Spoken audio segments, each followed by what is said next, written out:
Hello, it's week 27 of season 6 of the Andy Griffith Show. This week's episode title is The Foster Lady. Find out what's going on in The Foster Lady. Andy drives out on a nice new car that's in the ditch. The driver says he swerved to avoid a cow in the road. And now he's got an oil leak too.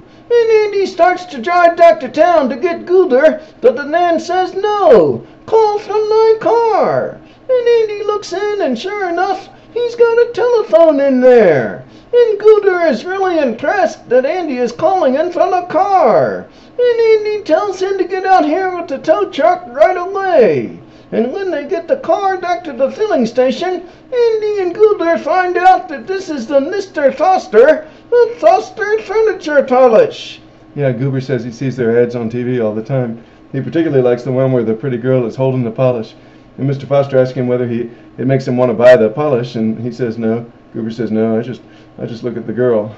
And Andy invites Mr. Foster over for a meal. He says my Aunt Dee uses your furniture polish all the time. And when Aunt Dee meets him and finds out who he is, she's real pleased. She says how much she likes the polish, the shine, and how long it lasts. And Andy says this sounds like one of your commercials. And Mr. Foster says it sounds bitter.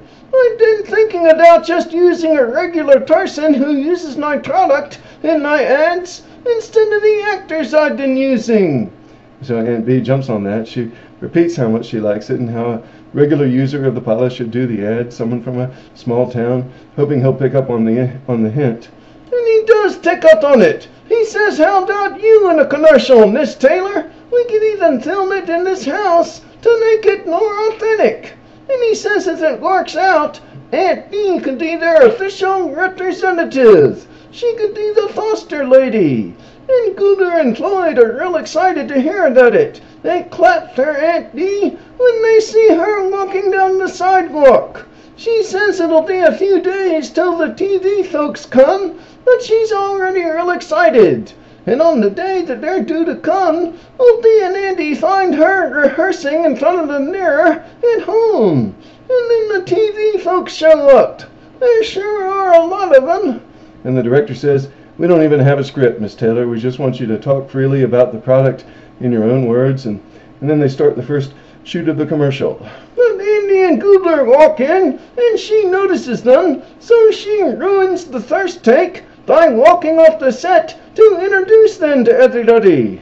And on the second take, she ruins it by not saying anything. She says she was too nervous. And on the third, she says the sound of the sticks and the way he says action real loud makes her nervous. And on the fourth, she stinks, and it's in a real high voice, and it's not natural at all. Later, she's not getting any better. She even blows some kisses to the audience at the end. And the director tells her not to do that. And then she comes up with an awful jingle for the polish, and Mr. Foster comes by to see how things are going. The director says, kind of slow. And then Floyd meets Mr. Foster, and he tells him he could be their foster man. Mr. Foster says, not right now. And then they go do another take, and she's still terrible. The director says, let's break for lunch. And everyone leaves except Andy, Mr. Foster, and the director. The director tells Mr. Foster, I haven't gotten a single take that I can use. He says they just laugh at her. And then Mr. Foster says, hey, what's wrong with that? Some of the most effective commercials are funny. The director starts to agree. And we can see Andy don't like the idea of folks laughing at Aunt Bee or at how she might feel about that. And Opie thinks it's a bad idea too. So Andy goes in the kitchen to talk to Aunt Bee. He says there sure are going to be a lot of changes in her life. Somebody's going to have to come and do her work, 'cause she'll be busy answering fan mail, looking over contracts and signing them, and having interviews. Being a celebrity is a full-time job. And he says, I'm sure we'll find somebody to come in here and cook just fine. Plus, I'm sure the company will want you to do some traveling 4 or 5 months out of the year.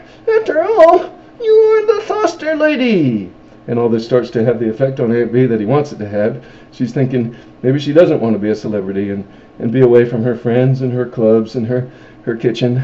So Aunt Bee goes out in the living room to Mr. Foster and the director, and she quits. She says she don't want to be the foster lady. She says it's for personal reasons. And later they see the ad that the company came up with. They used a different actress, but they used some of Aunt Bee's lines in her jingle. And Aunt Bee and Andy and Ultie all think it's funny. And Aunt Bee says, well, I could have played it for comedy if they had wanted me to. We'll see you next week for episode 28.